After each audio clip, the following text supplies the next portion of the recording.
वास्तव में मुफ्त में मिला हुआ धन उसके परिवार के आचरण को बिगाड़ देता है। लोभ, लालच पाप को बढ़ावा देता है।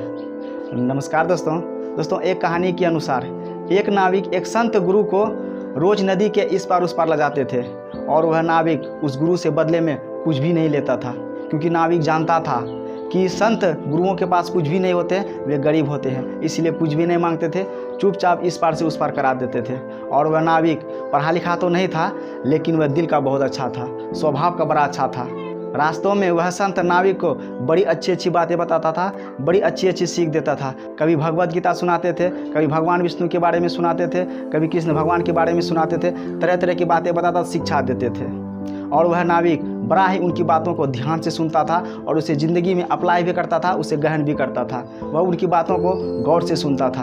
एक दिन वह संत उस नाविक को अपनी कुटिया में ले जाता है।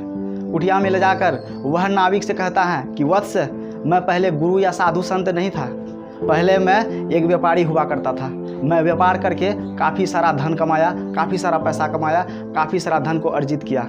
मैं धन को अर्जित तो किया मेहनत करके, लेकिन मैं अपने परिवार, बाल बच्चों को, अपनी पत्नी को आपदाओं से नहीं बचा पाया, जिससे कि मैं काफ़ी दुखी हुआ और मैं अंदर से टूट गया। जिसके कारण भगवा कपड़ा पहनकर मैं गीता ज्ञान देता हूँ, लोगों को अच्छी अच्छी बातें बताता हूँ, लोगों को सही रास्ता दिखाता हूँ। अब जो मेरे पास वो सारा धन बचा है, मैं अभी भी उस धन को संभाल के रखा हूँ, बड़ा अच्छा से रखा हूँ। अभी भी उस धन का मुझे लालच है, लोभ है। एक काम करो, ये सारा धन तुम ले लो, क्योंकि मेरे पास कोई है नहीं, मेरा परिवार नहीं है जो इस धन का उपयोग करेगा, इसका भोग करेगा। अब इस धन का रखवाला कोई नहीं होगा, इसीलिए ये सारा धन तुम ले लो। वह नाविक गुरु से कहता है, नहीं गुरुजी, मैं ये धन नहीं ले सकता हूँ, क्योंकि मुफ्त में मिला हुआ धन परिवार के आचरण को बिगाड़ देगा, लोभ बढ़ा देगा, पाप बढ़ा देगा, समस्या बढ़ा देगा, जीवन में आलस भर देगा, सबकी ज़िंदगी में आलस भर देगा। कोई भी मेहनत करना नहीं चाहेगा, कोई भी सही रास्ता नहीं देखेगा, सबका आचरण बिगड़ जाएगा, सबका मन बहक जाएगा। इसीलिए मैं मुफ्त में मिला हुआ धन नहीं लूँगा।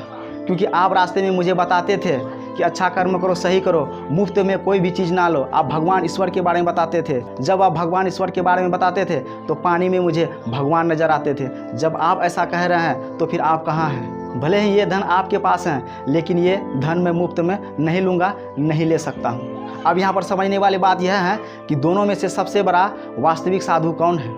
अब यहाँ प्रश्न उठता है, एक प्रश्नवाचक का चिन्ह लगता है कि दोनों में से सबसे बड़ा साधु या संत कौन है? वह नाविक है या उस भगवा कपड़ा पहनकर जो लोगों को ज्ञान बांटता था? यहाँ पर समझने वाली बात यह है, उसके दिल में चोट था, उसका पूरा परिवार खत्म हो गया, फिर भी वह धन का लालच नहीं छोड़ा। उसके पास जो भी धन था, संपत्ति था, वह उसका लालच नहीं छोड़ा, उसे बचा कर रखा।